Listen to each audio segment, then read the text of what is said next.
I want to thank everybody for coming as we attempt to bring attention to the actions regarding the First Amendment by President Trump and the lack of action, quite frankly, of our Senate Republican colleagues and the blatant effort to destroy freedom of speech in this nation.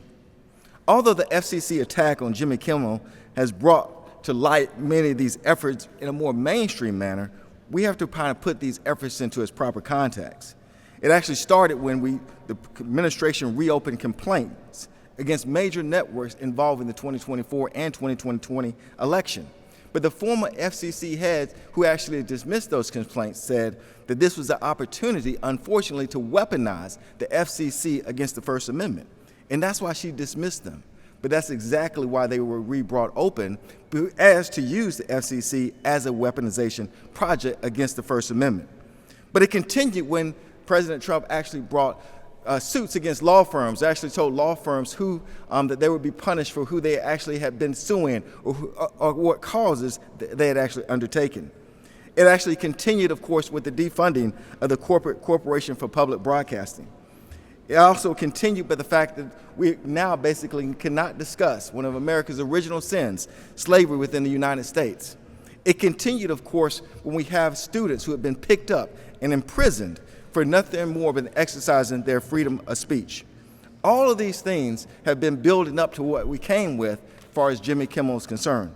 So although that is the mainstream kind of thing that took place as far as bringing President Trump's assault on First Amendment really to the forefront for many Americans, this assault has been going on fully and forthrightly since he has been reelected. So the Senate Democratic Caucus partners with groups around the state, around the nation, quite frankly, to stand against this blatant tyrannical power grab by the administration and stand also against the silence and capitulation by the Republican Party in general, but specifically by the state Republican Party of Georgia. And with this understanding of solidarity, I will now turn the microphone over to Oscar Mahmoud, who will also discuss these particular issues. Ms. Mahmoud. Good morning. Good morning. My name is Oscar Mahmoud, and I represent the Georgia chapter of the Council on American Islamic Relations. Since assuming office in January 2025, President Trump and his admin have launched a dangerous and unprecedented attack on our right to free speech. And in just the past 9 months, we have seen a dramatic increase in viewpoint discrimination, media censorship, and attacks on groups and individuals that the US government disagrees with. In March 2025, 2 activists that spoke out against the Palestinian genocide were abducted by unidentified ICE officers under the Trump admin's directives. While Mahmoud Khalil and Rumeisa Ozturk have since been released, several other anti-genocide activists and other activists and immigrants remain detained simply because of their stances on Palestine or immigration status. This is a glaring example of the Trump admin's wide-ranging attacks on free speech and clear viewpoint discrimination. The arrests of these activists are one link in the chain of suppression of society-wide free speech. The Trump admin has barred media outlets from the White House, handed over social media channels to favored owners so information can be manipulated, forced media personalities off air for their views, weaponized our immigration system to target dissent, and threatened to use the IRS to shut down organizations that strengthen our communities. As an American Muslim, I remind Americans that minority groups are the canary in the coal mine, that our collective silence when Palestine activists were being targeted is what led us to this moment. And we can protect free speech for all Americans only if we stick to our values and protect the right to free speech for all Americans and causes. I hope that my words today are not just seen as an alarm bell for the growing fascism this admin is ushering in, but also as a call to action for all of us to stand together and protect each other and our neighbors so that history remembers us as united against repression and fascism and not divided along political lines. Thank you.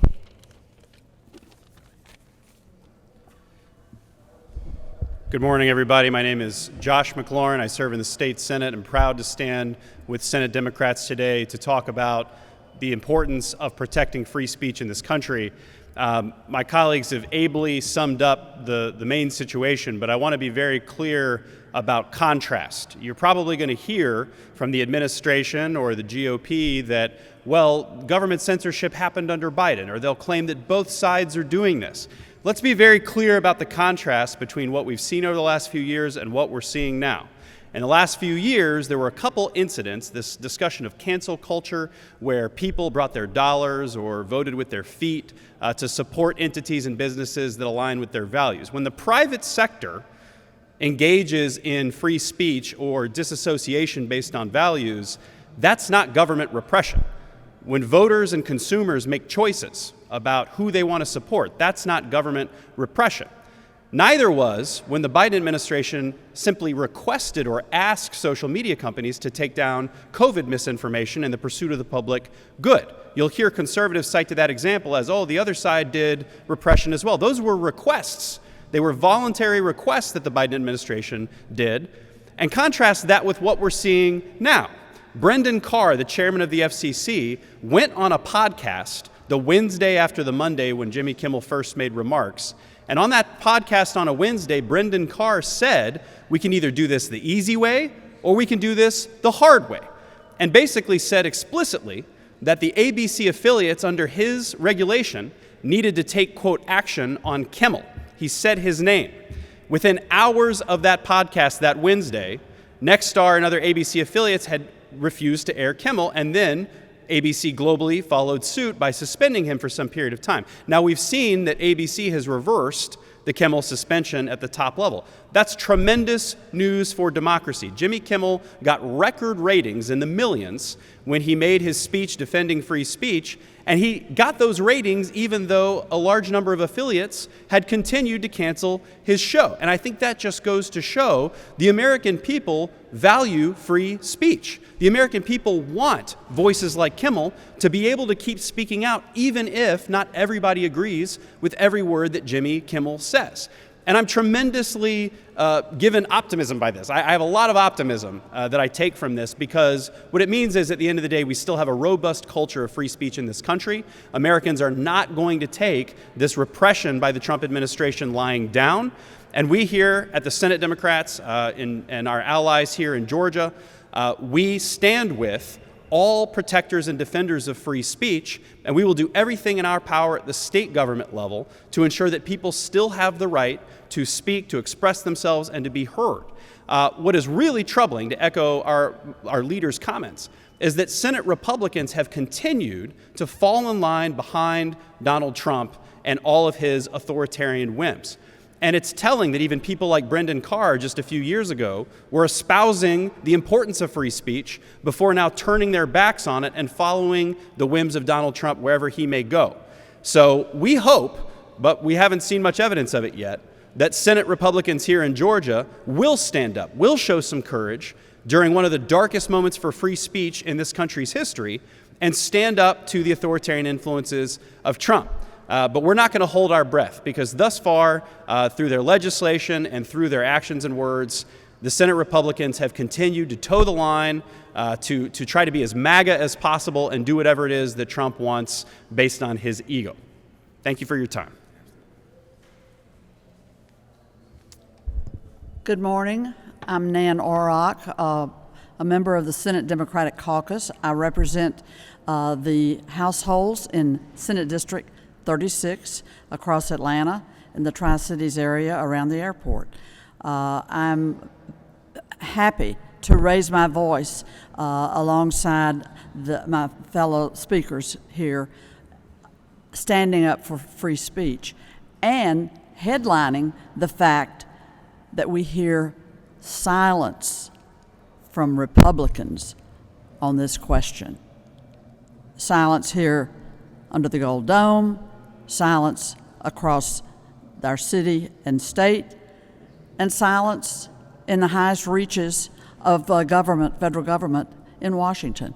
Our congressional delegation from Georgia, the GOP congressional delegation, standing silent in the wake of this odious attack on free speech that we as a nation have witnessed. And I will say to you, following the remarks that have already been delivered, that a whole new section of Americans woke up this week when they realized, wait a minute, that guy in the White House is going to say who I can watch on TV and what comedian I can tune in for late night humor before I go to bed. And that's why you saw across this country a whole new level of pushback against this administration and against this effort to stifle free speech. We're going to see more of that as more Americans take note. Oh, this is going to impact my life, my day-to-day activities, and who I care to listen to, and who I care to laugh at, and who I care to vote for. That, to me, is a lesson that's going to play out, and we will all stand witness to it as the movement against the repressive Trump regime, which is absolutely taking the fascist pathway. The resistance to that is growing by the hour. Thank you so much.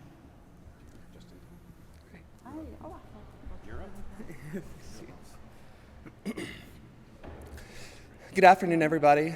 My name is Bentley Hudgens. I use they, them pronouns, and I'm the Georgia State Director of the Human Rights Campaign. We are the country's largest LGBTQ+ civil rights organization.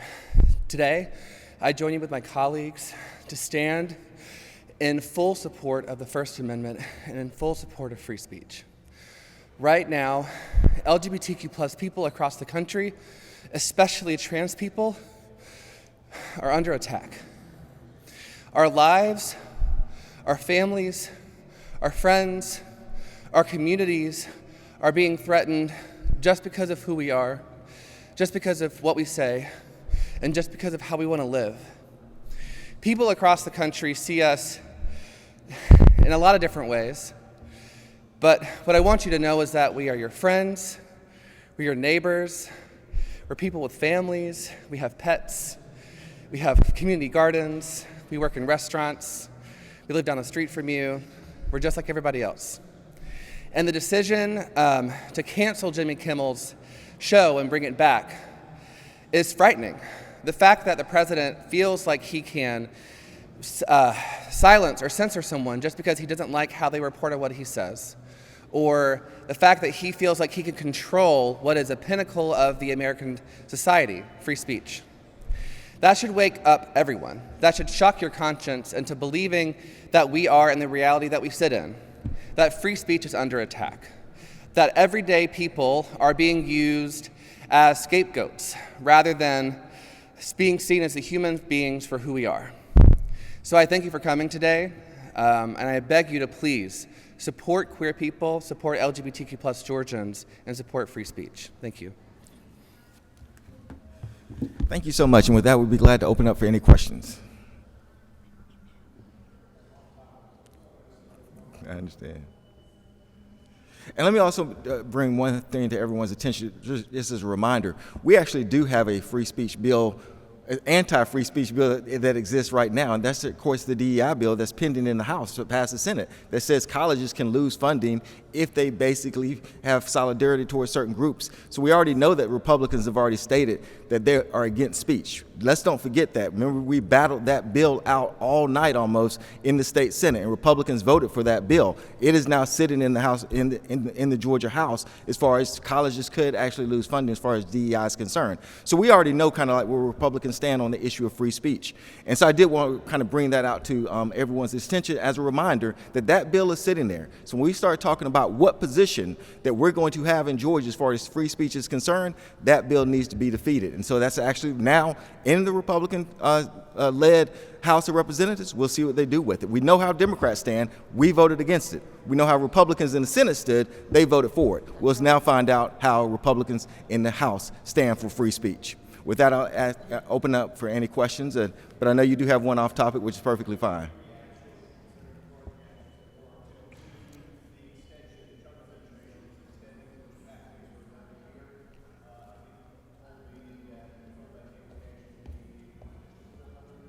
Right, exactly.